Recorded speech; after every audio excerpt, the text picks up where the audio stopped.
我學呢個嘅時候係用廣府話學嘅嗬，因為我係從一個道家師傅嗰度聽翻嚟嘅，跟住我就將我喺社會學習嘅，佢包括係陳共學咯、戰略學咯、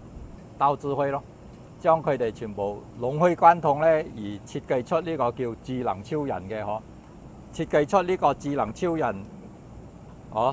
呢個係佢嘅一個 brochure 嘅呈現啦，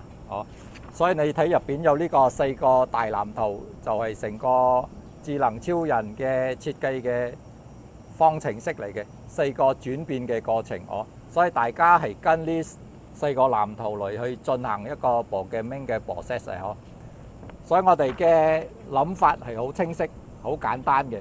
我哋就係根據呢個做晒呢個過程咧，就完成嗰個一個 transformation process 叫做轉變嘅過程。至於每個人點解佢愛參與呢個轉變嘅過程呢？首先一個人如果你喺學校離開咗學校嚟到社會學習呢，社會係一個 unknown 嚟嘅，唔知道嘛。我哋唔知道社會係點樣嘅嗰個架構，同埋社會有太多嘅老師、導師，每個人教你一樣嘢呢，咁樣就會令到你嘅呢個輸入嘅嗰個資訊啊，非常嘅多元化而令到你非常嘅confusion 啊，好困擾啊，即係你食多會滯搞到你嘅成個你原本嘅嗰個操作系統係有好多阻塞咗啊clogging啊，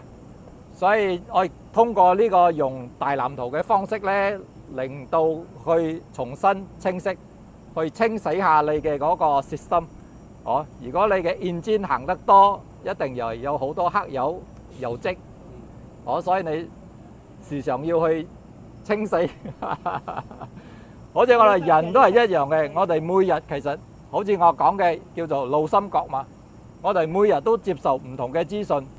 但係呢啲資訊啊，佢會慢慢累積啊，會成為嗰個一種係沉澱物啊，係變成呢個污垢喎，好嗱喳啊，或者係廢物啊，佢會阻住我哋嗰個判斷啊，我哋嘅嗰個處理事情啊，會影響到我哋嘅情緒啊，各種各樣嘅嗰啲會 disrupt 我哋本來嗰個操作系統嘅，所以我哋要經過呢個重新去 overall 自己我哋嘅一個無形嘅操作系統咧，就係經過大藍圖。跟住我哋愛去抵抗外邊太多嗰啲垃圾資訊啊！其實當你經過呢個 programming 過程之後啊，你會發覺到你每一日接受到好多嘅資訊啊，係垃圾資訊嚟嘅，有啲係根本唔關我事，我唔需要，同埋呢啲係主要係一個毒素嚟嘅。咁樣我哋必須要去處理呢一啲外嚟嘅有毒嘅資訊。咁樣我哋就愛先打一個底，我哋有一個內在令嘅大藍圖，跟住我哋再要用呢個 audio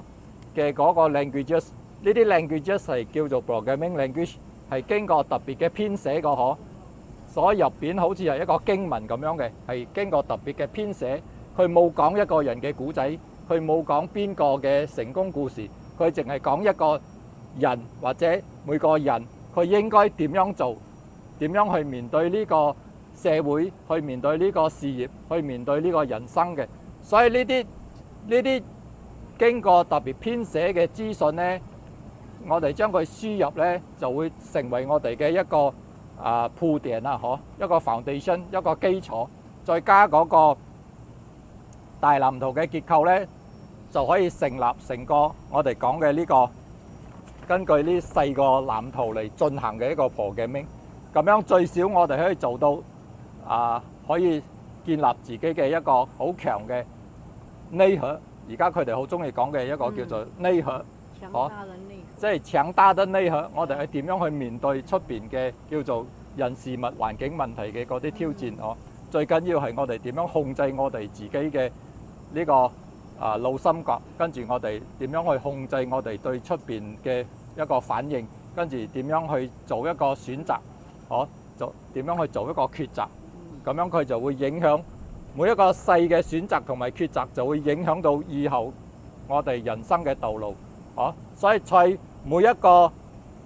人生嘅選擇同埋抉擇嘅時候呢，如果你要進行一個干預，就係用智能超人嘅嗰個智慧嚟進行一個干預呢，可能你嘅人生嘅道路呢就會慢慢俾帶去一個正確嘅方向。所以呢個唔可以馬上 promise 你俾你發達，但係喺長時間佢會為你帶來好大嘅效益。咁樣佢嘅好處呢係絕對超越發達呢個比較簡單嘅字眼嘅，因為發達佢本身呢係我哋嘅追求，但係我哋嘅人生追求呢，發達原來淨係其中一個部分，因為我哋仲去追求心靈平靜，我哋愛有錢花，我哋愛有健康嘅身體，我哋愛有和諧嘅呢個人與人嘅關係，我哋愛有一個點樣睇呢個世界嘅嗰個角度，同埋我哋點樣愛同呢個大自然harmony我哋叫和睦共處嘅。所以呢個先至係我哋最大嘅挑戰。其實我哋係點樣同每個人、同呢個社會、同呢個大自然叫做和睦共處，咁樣先至係一個最大嘅嗰個追求嚟嘅。所以今日非常高興有機會向大家介紹呢個非常重要嘅一個 idea， 一個想法。